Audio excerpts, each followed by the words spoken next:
Hello and welcome to the Cycling Podcast. My name is Lionel Birnie and I'm with Daniel Friebe this week. Hi Lionel. Richard Moore is still away. He'll be back, if not next week, then the week after. His extended trip to the Caribbean. He says it's a working trip, but I'm not convinced. Are you? It's more like a test match series. But Lionel, I thought I was going to host today, but it seems we're stuck on you. There we go, straight away, 2 minutes in. Not even 2 minutes in. Very good, very good. No. I'm assuming is that a Lionel Richie song? Of course, yeah. Well, in this week's episode, we'll look back at the Cobbled Classics, and in particular Paris-Roubaix, and we'll be tackling some of your questions as we go. Not your questions, Daniel, our listeners' questions. The Cycling Podcast, interviews and analysis. We've got the big talking points covered. So let's start with Paris-Roubaix, a fantastic edition of the race at the weekend. The sun shone, the dust blew, and Niki Terpstra of Omega Pharma-Quick Step took perhaps a surprise victory, although on our Facebook page, facebook.com/The Cycling Podcast, I was the only one of myself, Daniel and Richard who tipped Terpstra to finish in the top three. Right. Naturally, I didn't put money on it. Daniel, you did. Yeah, I did. Having missed out with Alexander Kristoff at Milan-San Remo, to be fair, I did back about 6 riders yesterday. No insider trading here.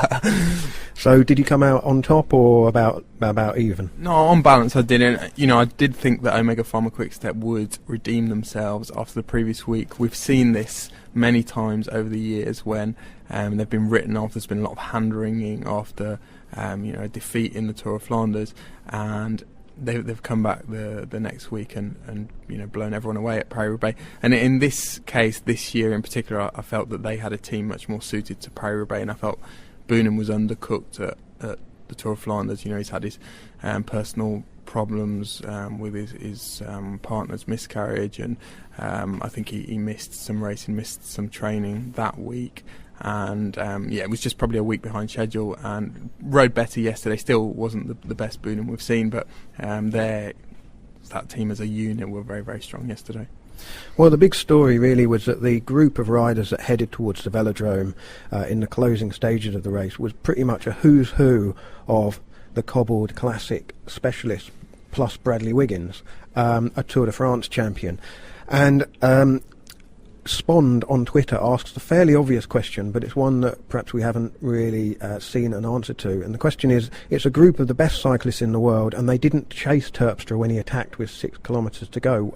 Daniel, why do you think that was? I think they just simply didn't have the legs. Boonen's move, I thought, was key in this respect. He went with about 60 kilometres to go.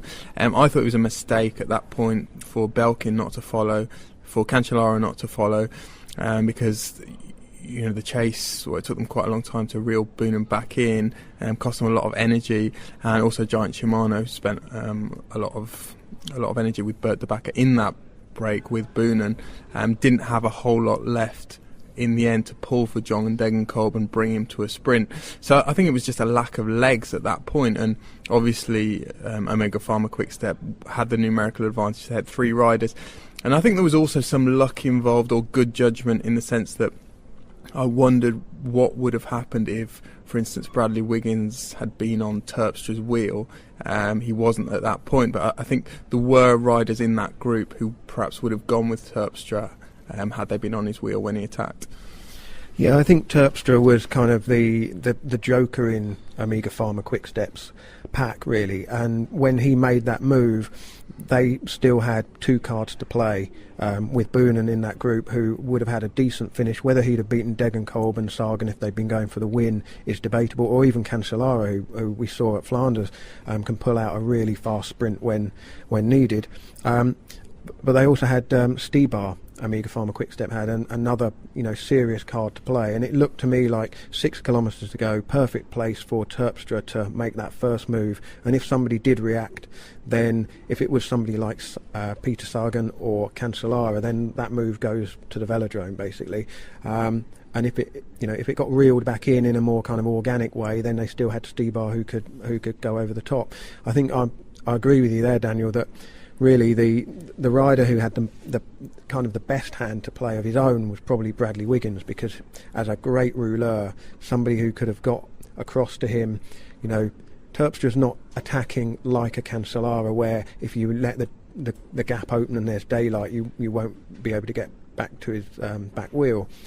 Wiggins could have perhaps made that move. That was the moment to make that decision. And once Terpstra had the gap, why didn't they chase him? Well, simply because there wasn't, as you say, there wasn't anyone with the legs to do so, but also anyone who had burnt that last match, say Sagan or Cancellara, chasing down at that point, all they're really doing is setting Omega Pharma up for the counter-attack. And so it becomes not just a question of how tired you are at the end of the race, but whether you want to contribute to, bringing Terpstra back, fine, but just leaving an open goal for one of the other Omega Pharma riders. You mentioned there Boonen's early attack. You thought that was a mistake. Why did you think it was a mistake at that point? No, I thought it was a good move. Oh, a good move. Sorry. Yeah. Sorry. I thought effectively that was the race-winning move. I mean, I know Boonen complained yesterday at the end of the race about people not having worked with him, but eventually there was some kind of agreement. Geraint Thomas worked with him, and they did pull away, and they got about 45 seconds, I think, was the biggest gap they got. But it did take a long time for the teams behind to reel them in. And just going back to the finale as well, Boonen himself predicted it on our podcast last week. He said that the attacks, the decisive attack, tends to go on the tarmac section. It's when the group, or the front group, tends to relax, and that's exactly what happened. I think there were guys in that front group who were guilty of probably not showboating, but expending too much energy on the cobbled sections and maybe taking their eye off the ball a little bit when they came out of the cobbled sections, and that was where a fair bit of the decisive action did happen, including the winning attack by Terpstra. Yeah, I thought Boonen's move at that point in the race, with 60-ish kilometres to go, wasn't an attempt to ride to the finish from there. He was kind of almost doing the Terpstra job, perhaps. He was the decoy man for Omega Pharma, and perhaps that indicates that he himself didn't feel confident enough to win the race and be the one to react when Sagan or Cancellara made the move at the end. No, absolutely. And I think credit again to Omega Pharma-Quick Step, and credit to Wilfred Peters, the director sportif, who came in for a lot of stick after Flanders and has come in for a fair bit of stick for a couple of years now for perhaps being too loyal to Tom Boonen and favouring him over other riders who might be in better positions. But yesterday he made the call for Terpstra to attack with 6 kilometres to go, not for Omega Pharma-Quick Step to put everything behind Boonen and to try that card, and it eventually came off. So it was good management from him.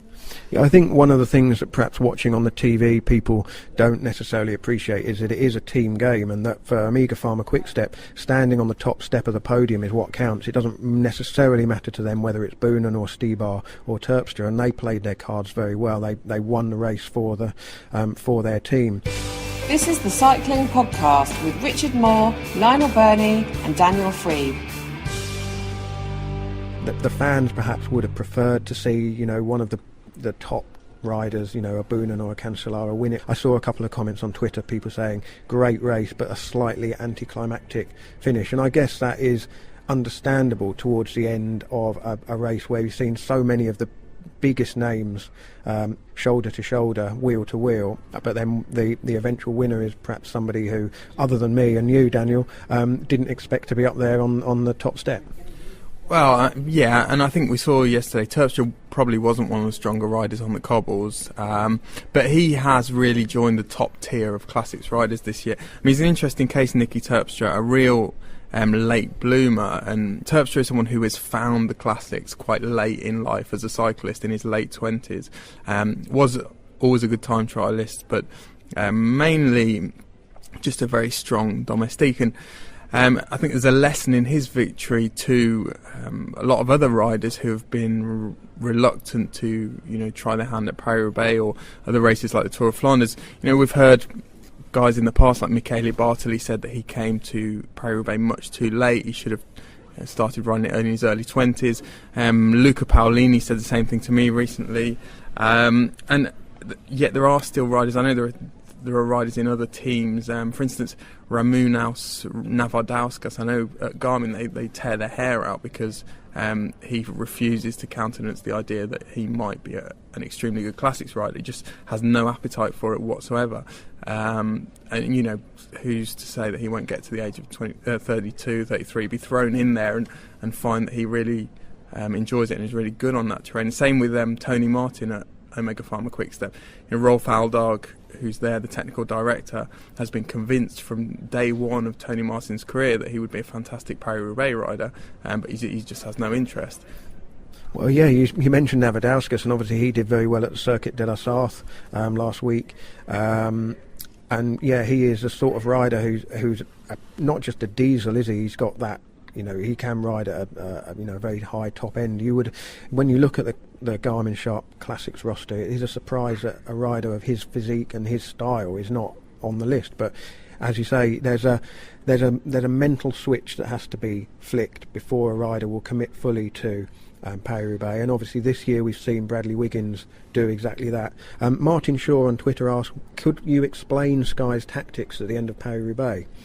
Well, they had Geraint Thomas and Bradley Wiggins in that final group. Thomas had done an awful lot of work early on. He was driving over some of the sort of sectors of pavé in the middle section of the race. He reacted when Boonen made that move, got into that group with Boonen, and really there was only the two of them there that were fully committed to that move. He'd done an awful lot of riding, and then when it all came back together again, he was hanging on the back a bit. But he did say afterwards that he tried to sort of put it all out on the line for a potential Wiggins counter-attack, but the counter-attack didn't come. Presumably that was the idea and it just didn't come off, or was it just Wiggins not being in perhaps the ideal position at the moment that Terpstra went? I mean, Wiggins said that he had good legs in the finale, so he had some regrets, but you know, I think it probably did come down to energy in the end. You know, to pull out an attack that's going to break a group of that quality, you know, that takes considerable resources at the end of a race. And you know, I just think on a general point, a lot's been said about Wiggins, and you know, people have suggested that his performance has been perhaps overhyped. But I think this is really, we talked about late bloomers, and I think this is really something that could give him a sort of definition to the last 2 or 3 years of his career. This is something that he's obviously very excited about. He will get motivated for, because we've always known that is the big issue with Wiggins. Can he get motivated for something? When he does, he's one of the most versatile and best athletes in the peloton. So you know, I think you have to take your hat off to what he did yesterday, and I think the future looks really bright for him as regards to classics. And his teammate Geraint Thomas has had a good week, a very good week. 8th in the Tour of Flanders, 7th in Paris-Roubaix. You know, he's inching closer and closer to the podium in those races. They do tend to be races that favour experience, favour age, perhaps just, you know, the riders who have more miles on the clock have that endurance that's really bedded in. So maybe his best years are to come in these races.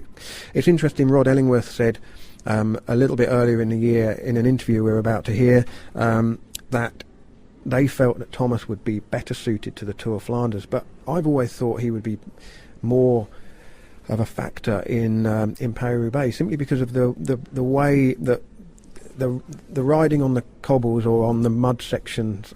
We saw a lot of riding on the grass and on the mud sections.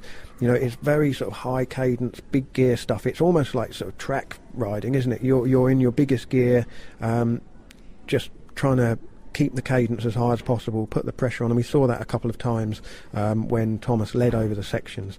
I thought that he was the most sort of obviously outstanding rider of the race yesterday, simply because of the amount of work he did and the fact that he was still prepared to really go deep in the final sort of 10-15k.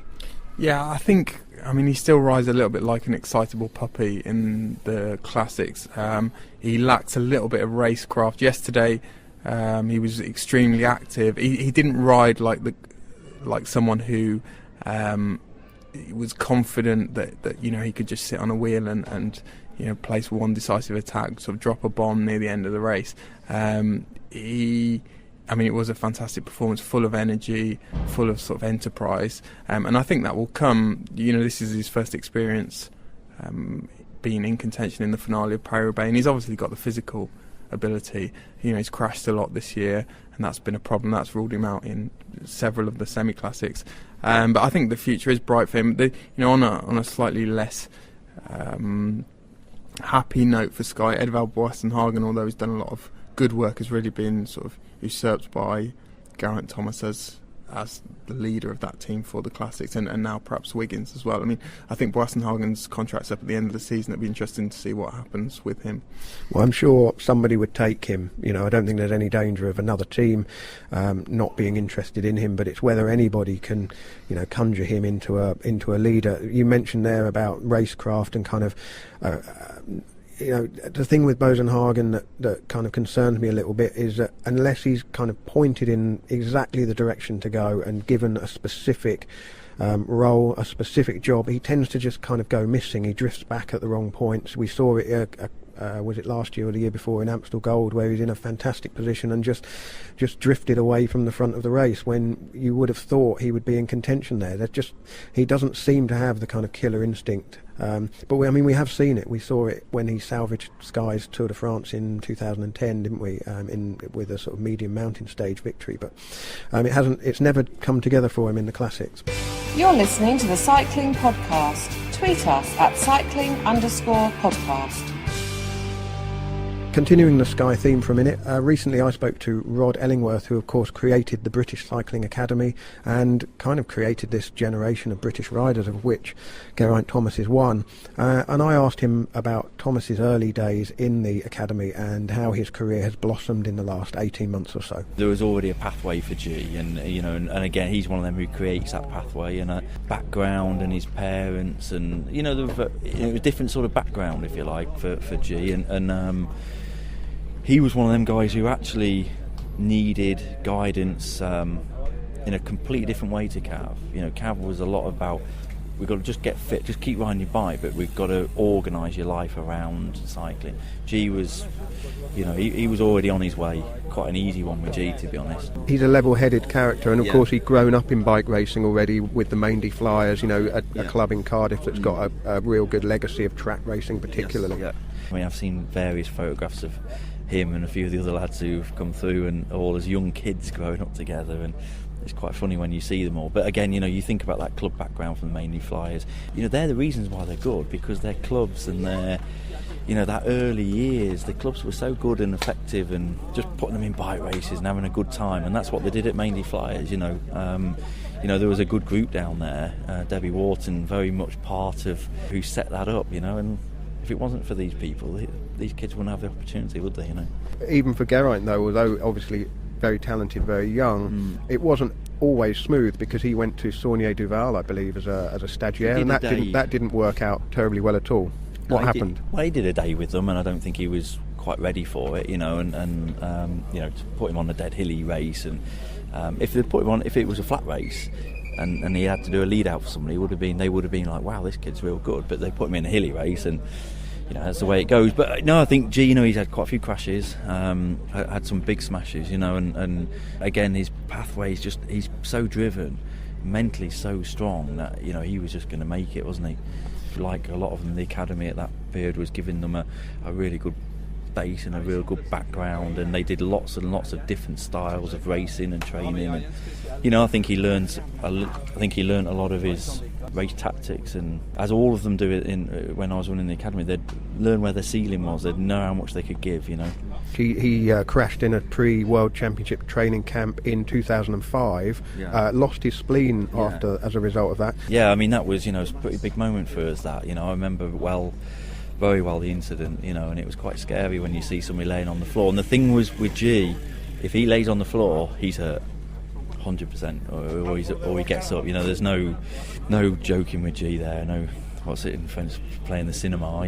He's if he lays on the floor, he's hurt, and you've got a problem. And by 2007, he's riding for Barlow World. British Cycling had a good relationship with Barlow World, but it wasn't necessarily the ideal place for young riders to gain experience because of the type of racing they did. But it did give him the opportunity to ride the Tour de France at a very young age. He was the youngest rider in the 2007 Tour, and arguably, talking about legacy and pathway and all of that, that opportunity may not have come to him that early had the start not been in London.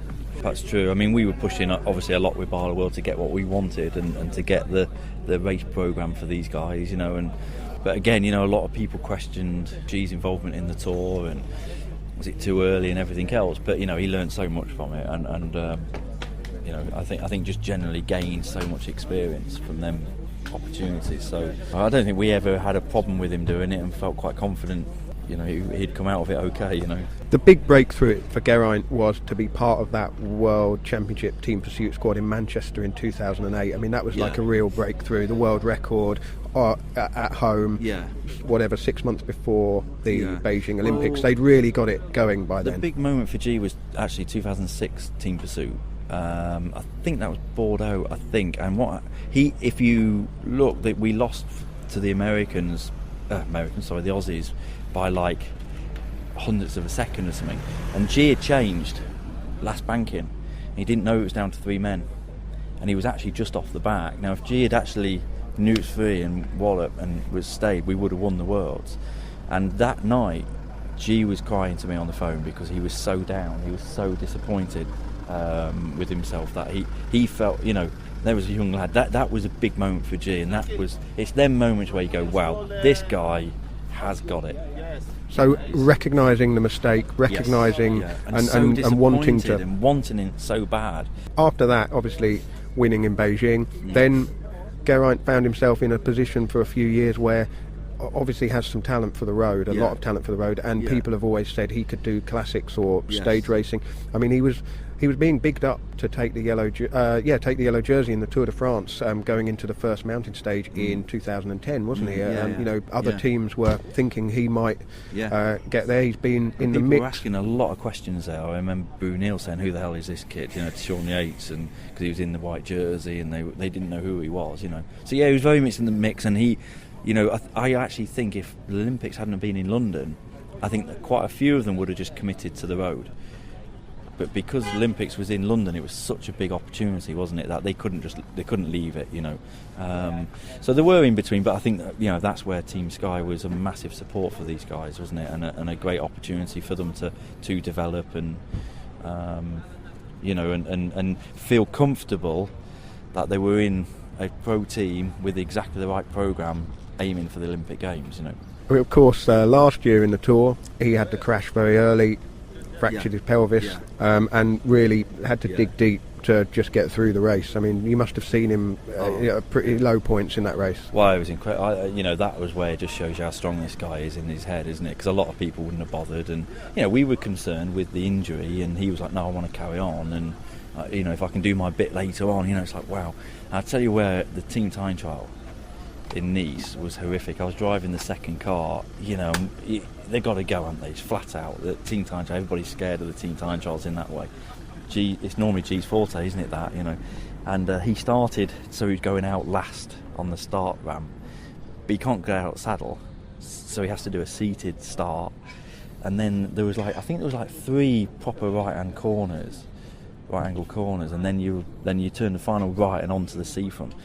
And he was a bit scared going into the corners, obviously. He didn't want to fall again, and was off the wheels as he came out the corners. They were going, and he was just managing just to get on before the next corner.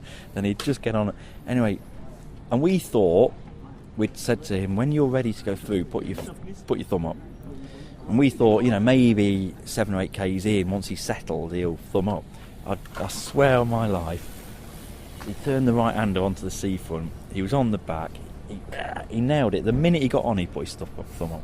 And it was just I was like, I can't actually believe he's doing this. So he's in the race right from the start, because the fear was if he didn't get on the wheel at the start, because of the speed and the shortness of that stage, he could have been eliminated. Absolutely, yeah. And he was absolutely cacking himself before the start, that he wasn't going to be able to make them accelerations, because that was hurting him big time, and you think about what was happening to him, and it was pretty nasty. So every day he was warming up on the turbo before the start. He felt like once he'd ridden in, it was a little bit of a relief, So And just lastly, then, looking forward at the what he might do in the future, do you think he's decided yet what he's going to do? I think stage racing is a big one for Gene. I think these are the ones he's got to crack first. You know, he's getting there, he's chipping away. I think Flanders, and that will always stay as a goal, and I don't see why that shouldn't stay as a goal. I don't think Roubaix and then the flat Cobbled classics are the ones, but E3 and Flanders for sure. You know, he's excited about that and 100% go for that. I think he can do well in these 1 week stage race, 10-day stage races, and then it's.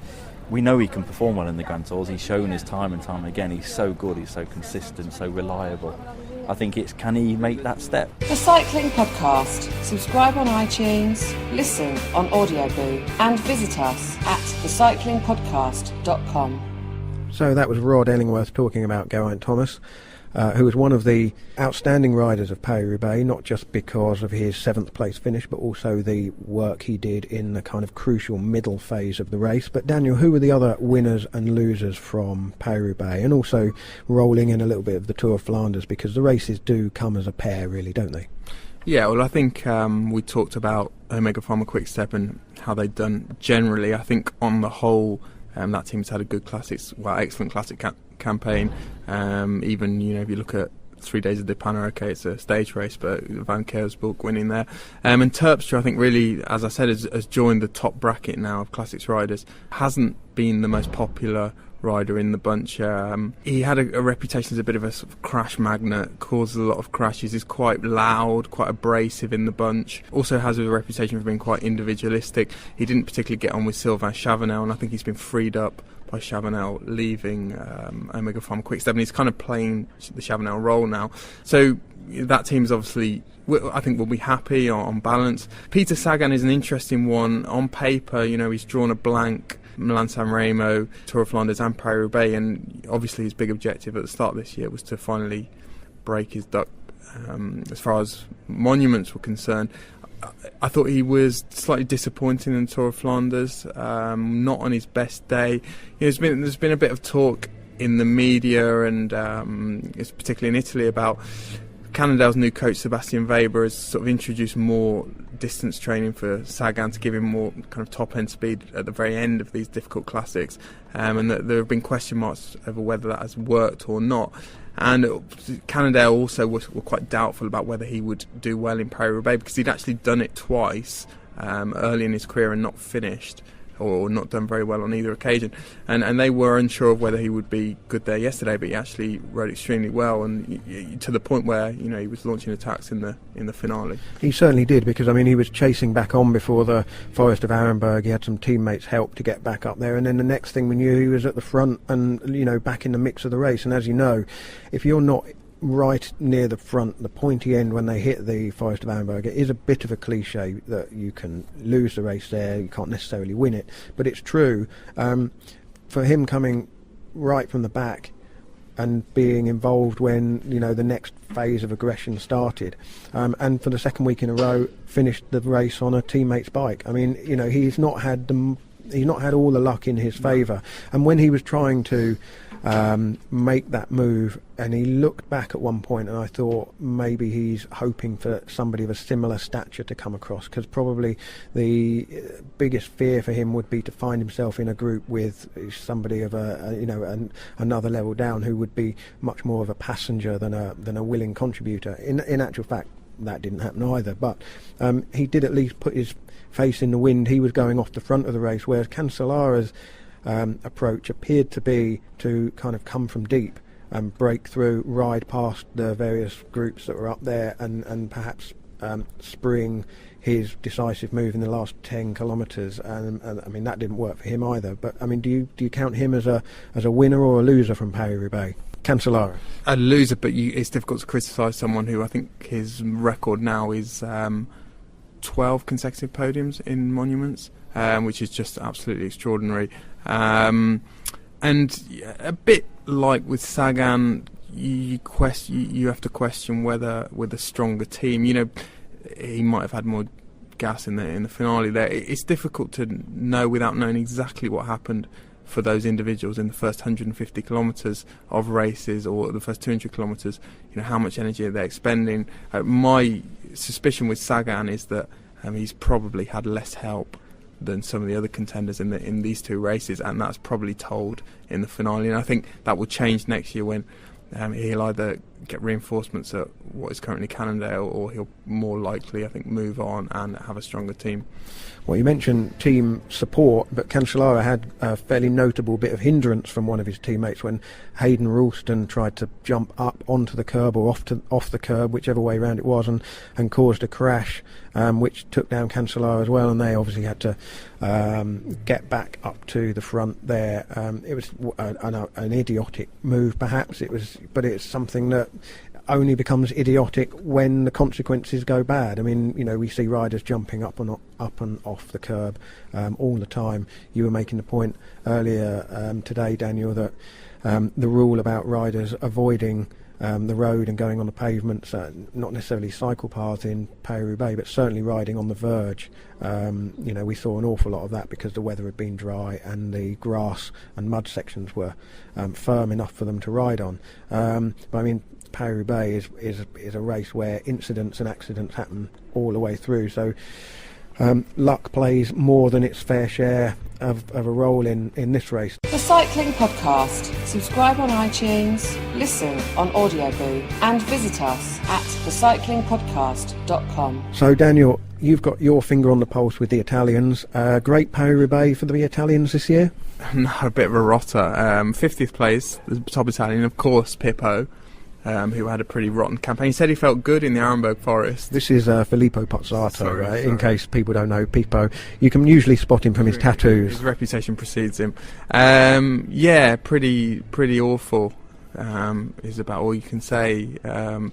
I spoke to our esteemed colleague Ciro Scognamiglio before the Classics, and I said, how's Pippo looking? And he said he'd look even worse than usual, and that proved to be the case. But I must mention Ciro, because he's done absolutely sterling work in the Gazzetta today. Double pace spread, all Ciro's work. He's given marks out of 10 for Paris-Roubaix. I was interested to see that Ciro had only given Sepp Van Mark a 5 out of 5. And Ciro thinks that he's gone backwards since last year. I think mainly because last year Van Mark was second. But I actually think that... Sorry, that's 5.5 out of 10, I think, not 5 out of 5. Yeah. Oh, did I say 5 out of 5? Yeah, you said 5 out of 5, yeah. So. But Van Mark, I think, although he hasn't won anything in this Classics campaign, and he hasn't particularly excelled in the semi-classics either, I think he's proven beyond doubt that he is the next big classic star. I think there is no question that he was certainly one of the strongest riders in Tour of Flanders and Paris-Roubaix. Yeah, he wasn't just one of the strongest, he was one of the most aggressive in Paris-Roubaix, certainly when he made that move. And he looked like he wanted to get up there and make the race happen, whereas quite a few of the others seemed content to sit in the wheels and see what developed. And Belkin, it's easy to criticise them because they had, I think at one point they had the same number of riders up there as Omega Pharma-Quick Step, but didn't use them quite as smartly. Although Lars Boom did some sterling work again in the kind of the middle phase of the race, and I don't think it was for want of trying for Van Mark. He rode extremely well, and for a rider like him, the big difficulty it was that you're in a group with Sagan and John Degenkolb. Your mind must immediately be clouded by the thought of, how am I going to beat two sprinters in the velodrome? I'm probably not going to, so what am I going to be able to do? And if you haven't got the legs, your tactical options are reduced down to almost none, really, in his case. Yeah, with hindsight it's easy to say, but I felt that their mistake was letting Boonen go away and letting Boonen stay away for that amount of time with from about 60 kilometres to go. But I thought they performed creditably. Van Mark, I think, is riding a little bit, as I said with Geraint Thomas, he's a little bit impetuous at the moment, and I think he'll get a little bit cooler with age and a bit more confidence in his own ability, and we'll wait for the key moment. Certainly a B+, I think, for Belkin yesterday at least, if not at Flanders. A few others. Arnaud Demar, I actually sat down with him at De Panne just before Tour of Flanders 10 days ago. And very impressive young man, very impressive ride yesterday in Paris-Roubaix. Wasn't on camera very much, but I think he finished 12th in the end. So that's someone who certainly we're going to look out for in the future in Paris-Roubaix. Yeah, that's the FDJ rider who British listeners will probably remember won the Ride London event in August in the centre of London. Good sprinter, but clearly, at home on the cobbles as well.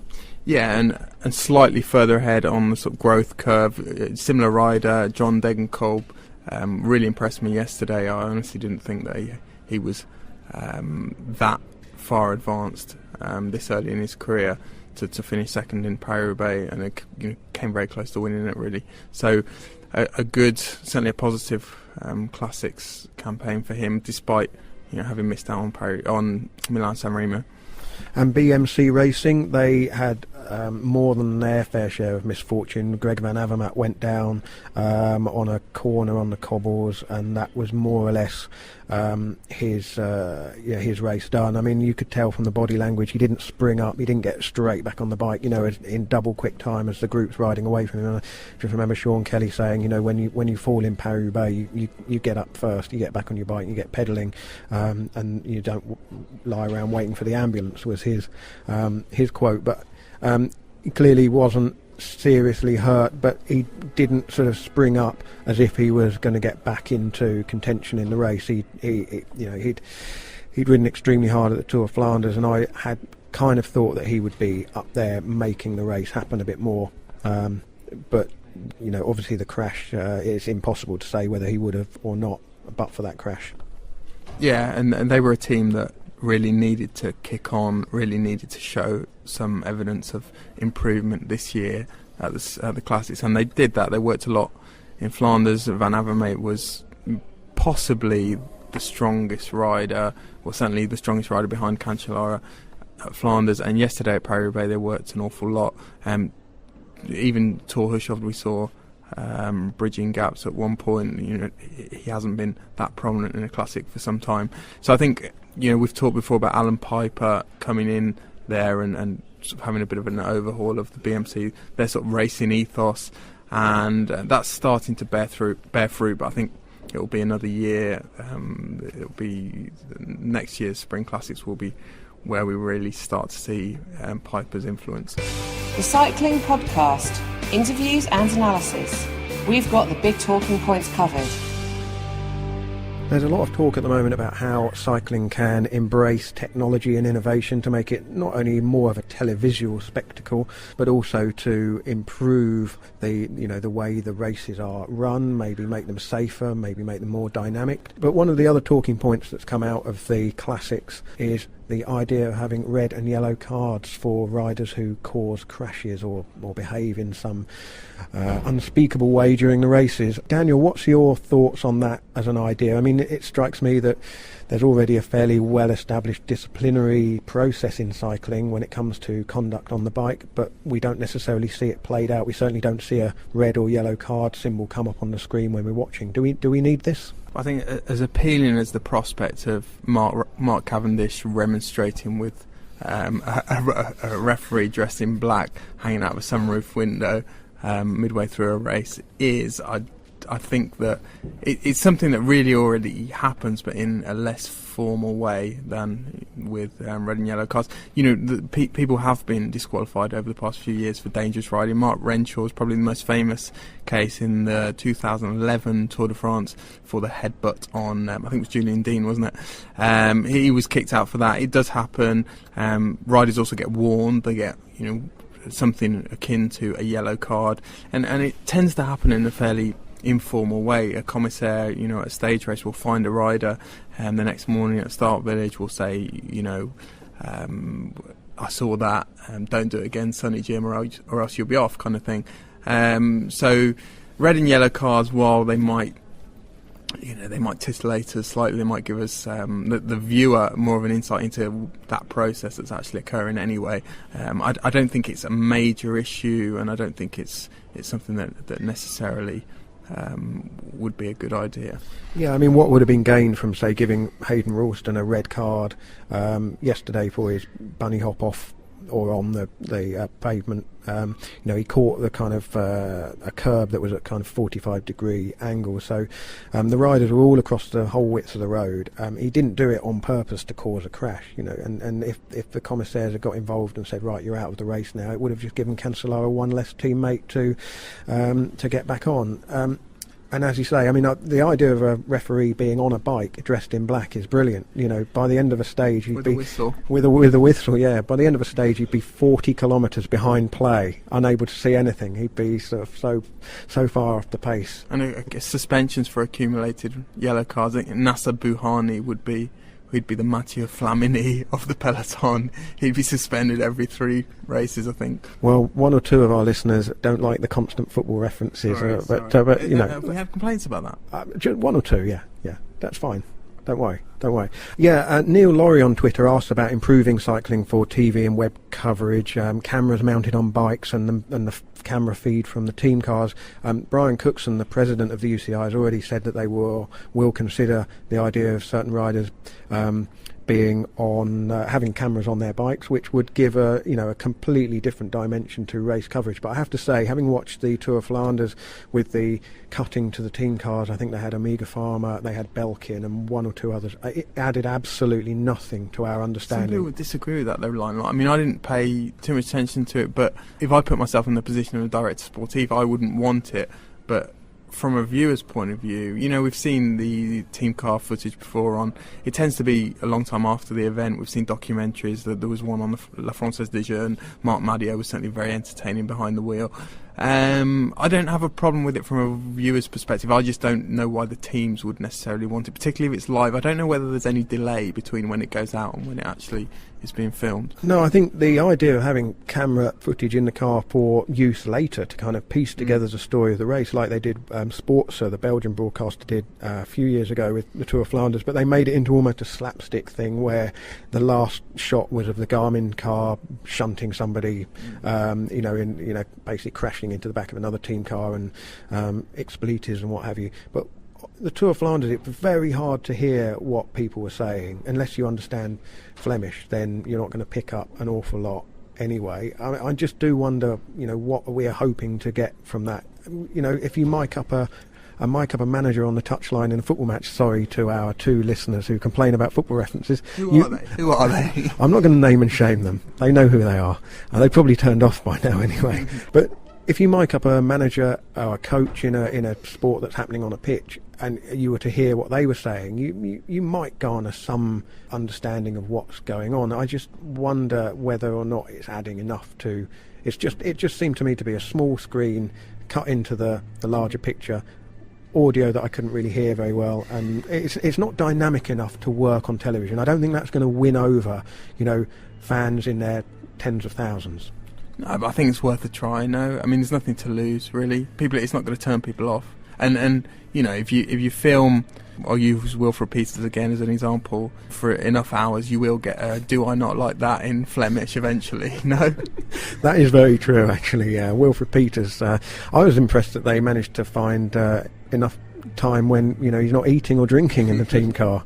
Dear old Wilfred, he has put on a bit of timber since his racing days. I mean, just on that, it's a good job that we are in 2014 and not in, for instance, the 1980s. There was a famous former Italian rider who subsequently became a director sportif, Dino Zandigu, one of the great characters in cycling history. His fellow director sportifs always used to, without even looking at the logos on the car, they would know which car Zandigu would in, because empty bottles of wine would be flying out of the car at regular intervals.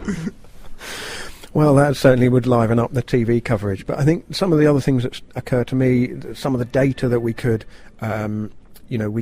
use to make the TV pictures better, it always strikes me we never know how fast they're riding. There's the technology definitely exists to be able to say Niki Terpstra is riding at 53 kilometres an hour and the chase group are riding at 52 kilometres an hour, therefore the gap's going to go out. That would add to our understanding of how the race is playing out. Whether or not riders would necessarily want their heart rate data on there displayed on the screen, because other teams would be able to, they'd be able to guess whether or not a rider's on the limit. Would give little clues to the opposition that perhaps wouldn't be helpful in a strategic sense, but would certainly be impressive for the viewer if you saw in the last 6 kilometres what was Niki Terpstra's average heart rate in that period. Yeah, we do see this sort of sporadically. The Tour of Portugal did that last year. They had real-time heart rate data, I think, for every rider, or for certainly a lot of the riders. We've seen it before. We've seen SRM data, power output data for 2 or 3 riders who have agreed to it beforehand. But yeah, I think Tour of Portugal did a fairly sort of broad experiment with that last year. The biggest issue, of course, though, is rider identification. It's hard for the professional commentators. It's even harder for the casual viewer who wants to sit down and watch a Tour de France stage or one of the classics. If you don't know who's on the screen, you're not going to engage with the race. And I think that's the first big step, is to make the riders obvious who they are from a distance, so you can see when there's a group of 8 riders, you can see their name either written large enough on the jersey to be able to see, or displayed prominently on the helmet. If you can actually tell immediately who riders are, so that when somebody's attacking out of the group, everybody knows who that is, and rather than having this kind of delay where you're waiting for the commentator to identify who it is or get a glimpse of the number on the frame or on the back of the jersey. And that would be dead simple to improve immediately, pretty much from now, if you just said, right, every rider must have their name prominently on both sides of their helmet.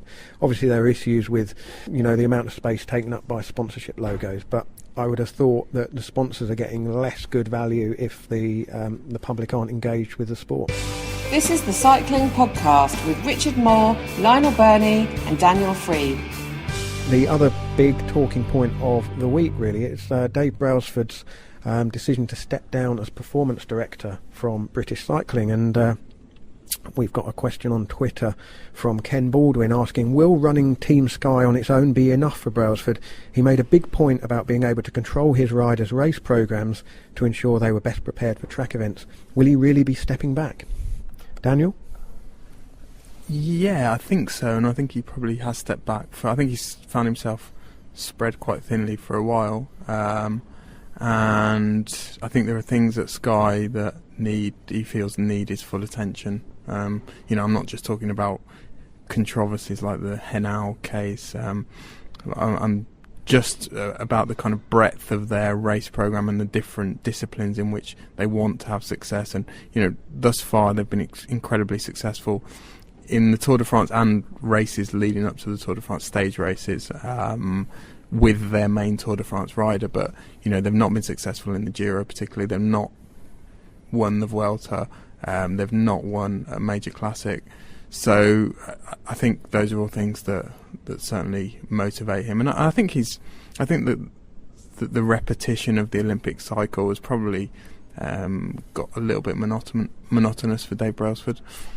Yeah, I would say. I asked him this question at Paris-Nice a few weeks ago, and we played the interview on the podcast, and he didn't really answer the question. But the hint was, if you listen between the lines, the hint was that he was going to step back from British cycling, and I think people are wondering why it's happened now, and I think the reason it's happened now is they've had their review after the Cali Track World Championships, which were in February, where they go through and they analyse, every aspect of performance and coaching. And I think Brailsford has realised that now is the least damaging time to step down. There's still time for British cycling to either appoint a new performance director or move their coaches around. I mean, they've already appointed Shane Sutton as a technical director, so he will kind of have, I guess, an overseeing role in the interim period before they appoint a performance director. But it gives the new person a fair run up to Rio in 2016 to